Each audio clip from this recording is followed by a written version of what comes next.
Do you know how to play stuck in the mud? Mhm. What do you have to do? You have to run around, and then when someone tugs you and says stuck, then you have to go like this. And how do you get free? Somebody goes underneath one of your arms. Or under your legs, between your legs? Yeah. Okay. Tag! I'm going to play Grandmother's Footsteps. You have got to try to tag me. But if I see you moving, then you have to go back and start again. Okay? Yeah.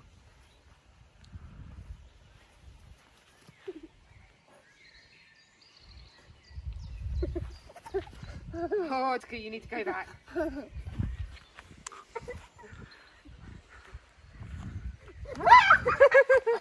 Hi, and welcome to my third video on play techniques. So the first video looked at the embodiment stage, and I'm currently looking at the projection stage. So following on from last week, where we looked at different types of slime, this week I'm going to be looking at how you can make different types of Play-Doh. So again, the recipe comes from these lovely sensory invitations to play, which I will make sure you have the link for. And we are going to make some aromatherapy dough. The cards give you all the ingredients, and all your ingredients can be found just within most kitchens. So to start with, you will need, the recipe calls for double the amount of what I will be using, but I'm a little bit conscious I'm running a little bit low. So it will be 1 cup of flour,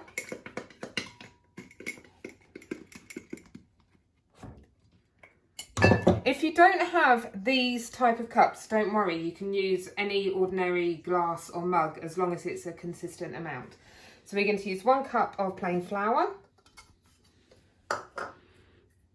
1/4 of a cup of salt,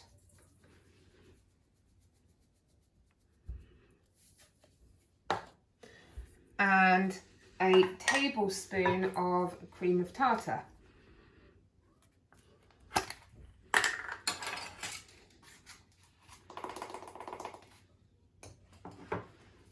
And to that mix, you will add any oil that you might have. I'm running a little bit low on a lot of things, but I have got some geranium oil. You can get these online or from health food shops, lots of different places. I'm going to put about half a teaspoon into this. There we go. Just ordinary household oil, which would be 1 tablespoon.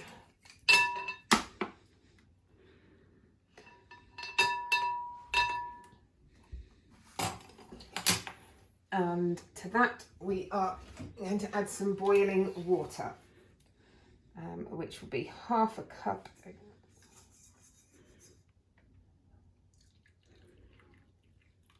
we go. What I should have done that I didn't would be to add any food colouring to that. I've got quite a selection. Given that it's geranium, I'm going to go with a little bit of orange. I think you do get some geraniums in orange, but it doesn't really matter.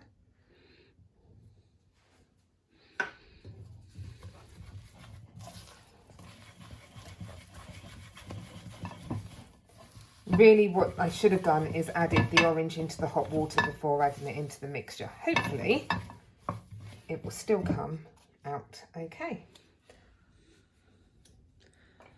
Wow, that's a very strong smell.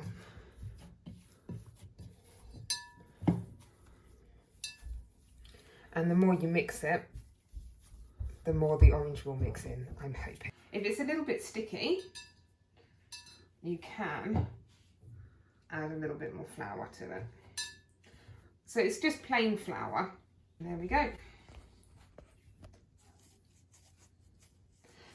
So other things that you could add to the dough would be lavender, which is a very nice relaxing smell, and you could add with the lavender some petals or flowers if you have any in the garden.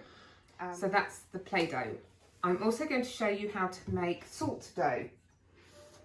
So salt dough, as you would imagine, is just flour, salt and water.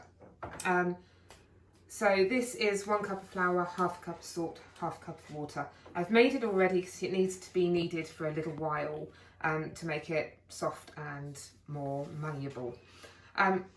What's nice about salt dough is that you can use it to model or to create ornaments, and it will harden.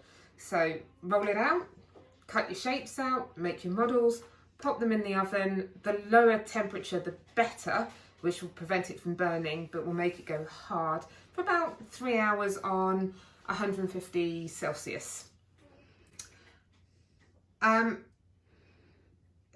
course, if you've got clay, then that's another nice thing that you can use as well, and that will air harden. But it's nice to have the experience of making the dough from scratch. So that's different types of dough that you can make. I'm now going to show you some examples of how you can set them out and things that you can make with them. I've laid out a few different examples of invitations to play. So just to give you a bit of an example, we've got the police cars and diggers, we've got Harry Potter and magical, mystical stuff, we've got some natural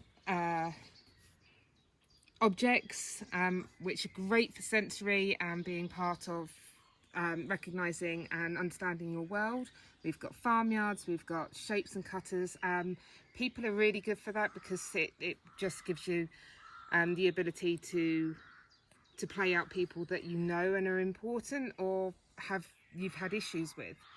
I've also laid out picnic, dinner time kind of set, great for creating different meals and the interaction with the other person they're playing with, so you could have picnics together, and meal times are quite important, so it's a chance to replay some of those key moments. I've also given some examples of some little kits that I've created which are absolutely great for journeys and for having just in your bag for moments where they might be waiting or need something to interact with. There's also an example of some clay and multimedia, I suppose, ways that you can use that. So using different objects. This is a model that one of my children created, and it uses twigs and beads and buttons and paper and lots of different things.